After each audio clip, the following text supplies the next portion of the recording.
Why must you resist me? Your rebelling used to make me sad. I had planned on building a dynasty with you and your mother, uniting the bloodlines at last. You still have so much power, so much potential. It would be such a waste when I... What are you smiling at? Oh, nothing. Enerjack! I'm not through with you!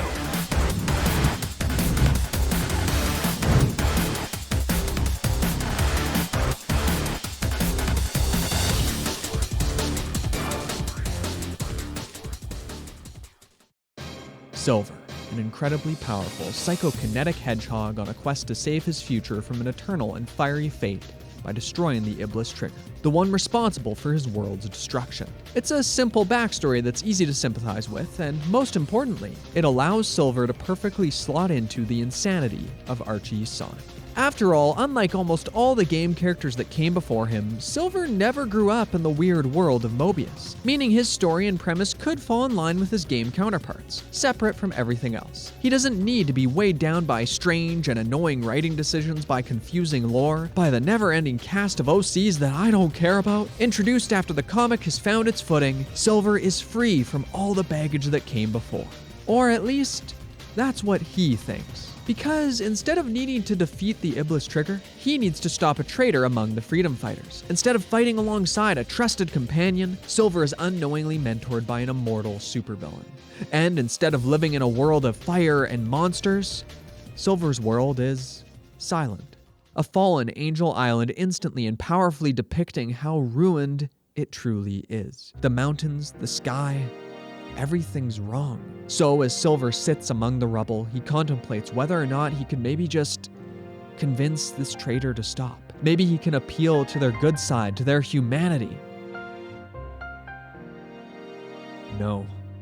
And so here we've reached the heart of Archie Silver's character. Because Silver doesn't want to learn about Mobius, and he doesn't think he needs to know about it in order to save it. All he needs is a small lead or even just a hunch in order to justify stoically going to the past and enacting justice, to save the world and become the hero he wants to be.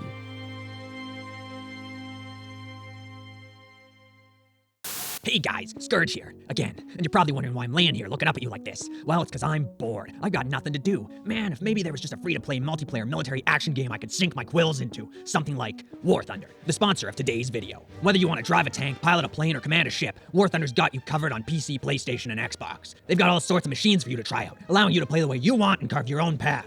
For example, you can blast through the front lines in a tank, cover from a helicopter, soar through the sky, or battle massive fleets at sea, all with great graphics, punchy sound effects, and realistic visuals. Every bit of it is action-packed and adrenaline-fueled, using real military technologies like smoke screens, night vision devices, and more to make the gameplay authentic. Health bars are even axed in favor of unique damage models, so each hit can affect the opponent in a realistic way, like disabling their tracking, immobilizing them, or igniting their fuel tanks. Altogether, it's like playing through an explosive Hollywood movie. War Thunder's recent update, Dance with Dragons, has added loads of content, like a whole new line of French combat boats, the advanced American attack aircraft A-10 Thunderbolt II, and the tactical bomber F-111, the BMP Puma and British Stormer air defenses systems, and 2 Chinese fighter jets, the J-10A and the JF-17. On top of that, community requests have led to dozens of general improvements to the game.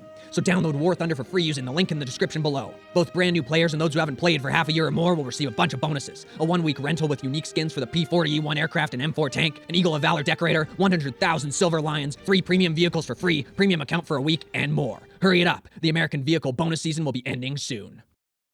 When Silver is first introduced in the comic, he's a no-nonsense guy, hyper-focused on finding the one he believes ruined his world, Sonic the Hedgehog.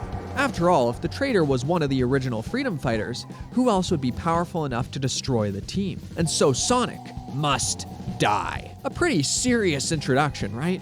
Well, not really, because despite all of this being serious for Silver, he's landed himself in the middle of a fight with whoever this green blowhard is and a lot of other hogs too. So comedy ensues as Silver desperately tries to get a grip on the situation. And though he still certainly seems competent enough, Silver can't escape the fact that somehow he's found himself deeply out of his depth incorrect about who the traitor even was in the first place. Whether it's getting caught up in a bunch of hedgehog havoc or accidentally crossing into an alternate timeline to thwart a plot to murder the king and queen, Silver's early appearances are always as a tertiary character at best, caught up in some nonsense that has nothing to do with his mission, often getting beat up or even outright knocked out for issues at a time. Right away, all this makes Silver pretty darn endearing for me. I just feel for this poor guy getting confused and alarmed at the sheer madness of Archie Sonic trying to come to grips with the material. Sure, you and I might have a 9-hour-long video and lore lecture to get us up to speed, but Silver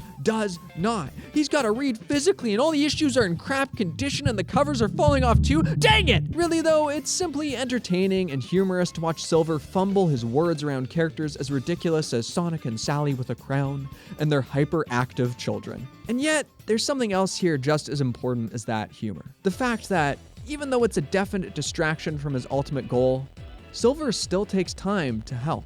No matter what world he's in, no matter what catastrophe is happening around him, he always ends up doing his part and saving the day, even if he still has to go back to his world empty-handed. His encounter with Rotor is probably the most extreme example. See, after doing some more research, Silver has returned to the past again. After all, as a random book he found says, there used to be a walrus guy on the team named Boomer. But then suddenly there's a walrus guy on the team named Rotor? Surely this is an inside job that only Silver could have caught on to, and not a retcon by the original writers to make up for giving Rotor his Sad I Am pilot name. No. So, Silver attacks Rotor, dead set on stopping him, holding nothing back. But then, he learns that Rotor is here to save his mind-controlled people from Robotnik, to save his family. And as soon as Silver hears this, he stops. His fight with Boomer or Rotor or whoever this guy is can wait, because as he says, others' lives are at risk. But Silver doesn't simply help save the day. Instead, he uses his psychic abilities on all of Rotor's people, making it so they can never be brainwashed by Robotnik's machine again, unknowingly ending a reoccurring 200+ issue plot point of Rotor's people being mind-controlled over and over and over again. Silver may often make a fool of himself, in this case even having to be lectured by Rotor's own mom that Boomer is just a nickname. But above all else, his heart is in the right place, and it's through these actions that we see who Silver truly is, for better or worse.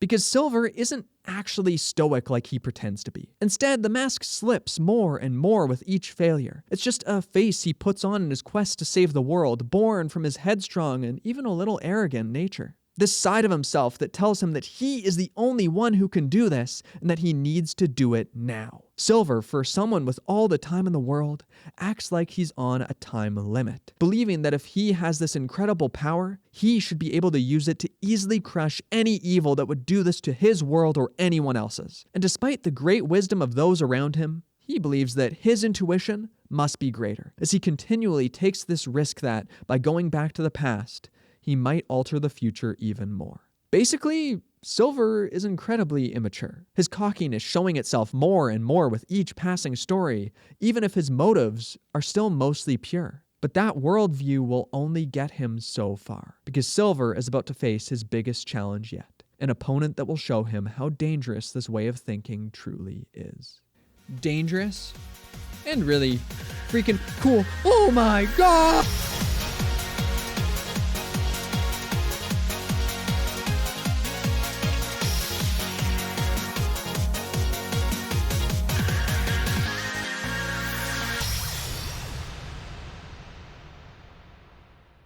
After a long time coming, Silver is finally able to show what he's capable of. By facing off against an enemy who finds Silver's power as fascinating as we would, Silver is allowed the opportunity to rise to the occasion again and again, eventually proving that he's strong enough to toy with a demigod. And the action here is great. I mean, just look at it. However, what really makes it special is the genuine amount of heart behind it. See, Silver has stepped into another world, another destroyed future. One where souls are ripped from people's bodies to create puppets meant to fight their loved ones for as long as their bored god says so. It's a world drowned in darkness, nearly as empty as Silver's. But where Silver has started to fear he'll never find the one responsible, the heroes of this world know exactly who's to blame. He's standing right there, toying with them, treating this world's end as a game. I adore Silver's expression here, his eyes and mouth contorted in pure disgust. I can feel where this power comes from, and I feel for Silver when he berates a freedom fighter who suggests that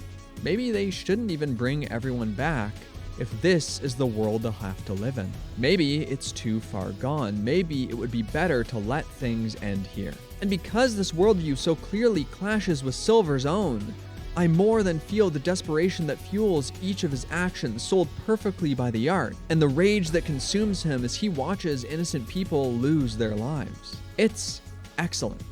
However, while I was reading, one phrase lingered in the back of my mind. Ultimate power ultimately corrupts. A piece of wisdom given to Silver at the start of the story, and something that I frankly feared the answer to. Was this comic really going to try to tell me that Silver using anger to defeat someone this evil was morally wrong?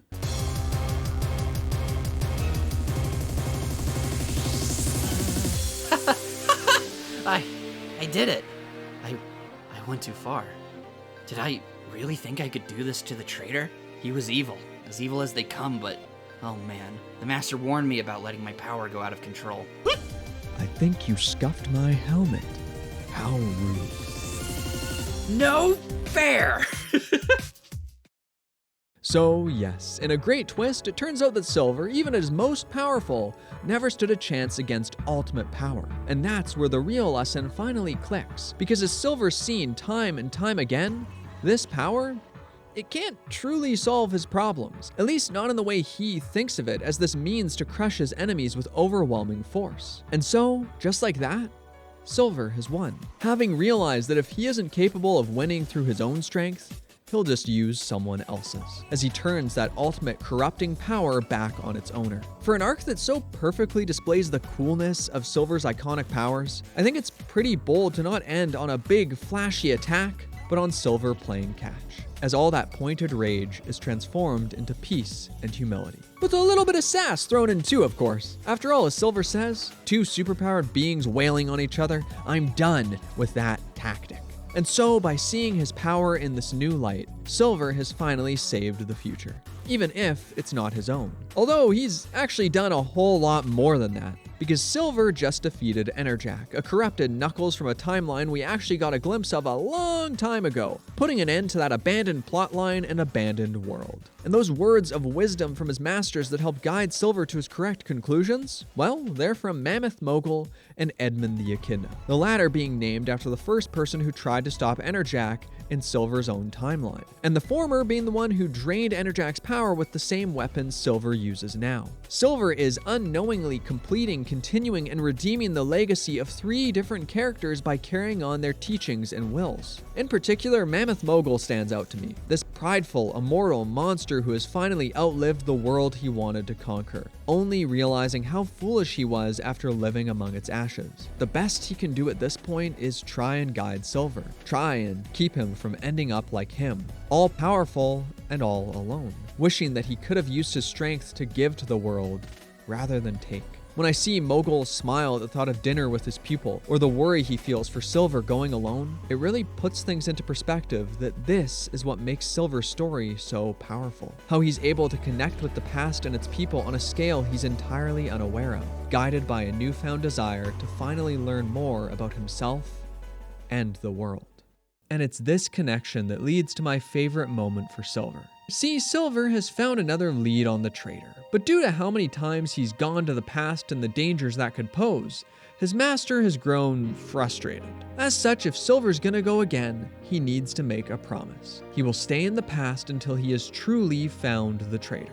And despite Silver's confidence leading to another incorrect assumption, the change in him is still undeniable. He's completely sincere, without a hint of aggression or that false stoicism that defined his early appearances. Now he just walks around Knothole, book in hand, casually asking Sonic for directions. This battle with Enerjack has clearly changed the way he handles this mission. However, no matter how good Silver's intentions are, no matter how much he really believes he's found the traitor, he's still making dangerous assumptions that affect others. Basically, he's still blinded by his duty, by the way he plays the hero. So Silver leaves, rejected and embarrassed. And yet, it's here, in his lowest moment, that Silver shows how much he's grown. See, he's soon enlisted into the Secret Freedom Fighters, a group battling against the Kingdom of Acorn's tyrannical king from the shadows, with the promise that, in exchange for his services, he can finally receive the help he needs to find the traitor. And so, Silver is tasked with the most important mission of all, getting information out of the king's right-hand man, Geoffrey St. John, a 100%, no questions asked, self-proclaimed traitor to the Freedom Fighters. A character that is not only despised in-universe, but also by a good majority of the comics fanbase. If there was any part of the comics past that I would have been happy to see discarded or destroyed, well, at many points, it was this guy, a character responsible for so many annoying storylines and loads of forced drama. However, after all Silver has been through, and as his teammates say they're going to take Geoffrey down and make him talk, with Geoffrey himself literally listening in from the shadows, having already given up on his own humanity, ready to tell the king about their plan, Silver says, Or I could just ask him. So Silver lays out all his reasoning, how in his own strange way he understands where Geoffrey might be coming from. How maybe Geoffrey was out to do good, but it didn't turn out how he'd hoped. How maybe he felt he had to shoulder this burden alone. And this isn't just some vague self-projection. In his own free time, Silver has been researching Geoffrey, looking back on who he truly is, on the bad and the good. Already, this shows just how much Silver has learned, with how he refuses to put Geoffrey in a box and label him as a simple, good-for-nothing traitor. No, where before he would have been more justified than ever to jump to brute force, now he takes a step back. Through this, Silver does manage to save the city, because Geoffrey, genuinely touched that someone would give him the time of day or see him as a person, tells Silver everything. Even if he's still given up on himself or believes that he can never make this truly right. So Geoffrey allows the team this chance to thwart the king's plan to brainwash the kingdom's populace. Which leads us to another part of Silver's new conviction. Because while Silver may be willing to give everyone a chance to change, even offering Enerjack the opportunity to fix his mistakes, once they've made their choice, he'll still do what's right by stopping them, regardless if giving them that chance only makes this hurt more. So Silver, the same guy who once saw the world in black and white, the same guy who actively chose to remain ignorant, now chooses the more complicated path. The path of humanizing and connecting with the past. Even more than when he defeated a literal god, this feels like a true testament to his growth. How he uses his mind not to harm with giant displays of psychic power, but to connect with and empathize with others using his kindness.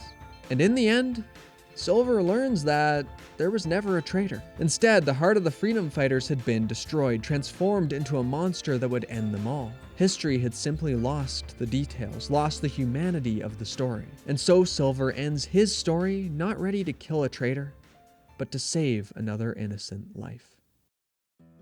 Unfortunately though, the comic was rebooted right before Silver could see his quest through. And while that really sucks, I can't say I actually feel all that unsatisfied, because I still got to see Silver's journey, got to watch him come to the correct conclusions about what he needed to do. In a way, he had already completed his arc, because he'd already rejected his ignorance, already connected with the past, already accepted that he was never separate from the world he wanted to save. And as for his lesson about humility, well, what can make that hit harder than Silver? A character whose debut put him in the same breath as Shadow and Sonic himself, willingly go from a would-be solo hero of the multiverse to just another member in a team of E-list side characters working from the shadows.